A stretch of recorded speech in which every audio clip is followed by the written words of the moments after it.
Yuji college admission 2024 তোমাদের জন্য খুবই গুরুত্বপূর্ণ একটি নোটিশ। সেকেন্ড ফেজের যে অ্যাডমিশন সেপ্টেম্বর মাসের 7 তারিখে কিন্তু শেষ হবে। দুটো ফেজে ভর্তি হলো। 7 তারিখে তাদের ভেরিফিকেশান হয়ে কমপ্লিট হবে অ্যাডমিশন। কিন্তু এখনও পর্যন্ত যারা ভর্তি হতে পারেনি বা সেকেন্ড ফেজেও যারা মেরিট লিস্টে নাম আসেনি বা যাদের সিট অ্যালটমেন্ট করা হয়নি তাদের জন্য এই নোটিশ। তারা কিন্তু ভর্তি হতে পারবে, আবার সুযোগ দেওয়া হবে। 7 তারিখের পরে প্রত্যেকটা কলেজ নিজ নিজভাবে অ্যাডমিশন নিতে পারবে, অ্যাপ্লিকেশান নেবে। তারা যদি কোনো ফাঁকা সিট থাকে বা ভ্যাকান্ট সিট থাকে সেখানে কিন্তু প্রত্যেকটা কলেজ নিজেদের মতো করে অ্যাডমিশন নেবে। অর্থাৎ সেকেন্ড ফেজেও যাদের অ্যাডমিশন হবে না তারা কিন্তু 7 তারিখের পর কলেজ যখন আবার নোটিশ করবে বা অ্যাপ্লিকেশান নেবে, ভর্তি নেবে, যদি সিট ফাঁকা থাকে সেখানে কিন্তু অ্যাডমিশন নিতে পারবে।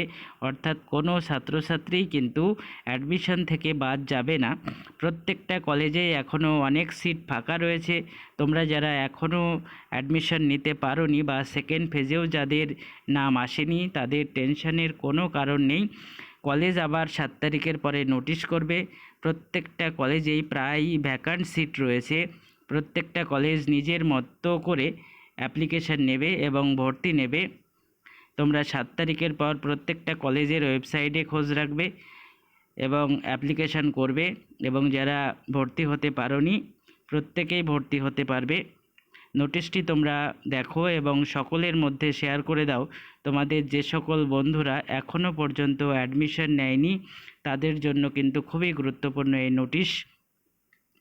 সরকার নোটিশ করে যেটা জানিয়েছে, সেপ্টেম্বর মাসের 30 তারিখের মধ্যে এই ভর্তি কিন্তু শেষ করতে হবে। অর্থাৎ কলেজে নিজে থেকে অ্যাপ্লিকেশান নেবে এবং ভর্তি নেবে, সেটা 7 তারিখের পর কিন্তু 30 তারিখের মধ্যে সেটা শেষ করতে হবে। সেপ্টেম্বর মাসের 30 তারিখ। নোটিশটি তোমরা দেখে নাও এবং সকলের মধ্যে শেয়ার করে দাও।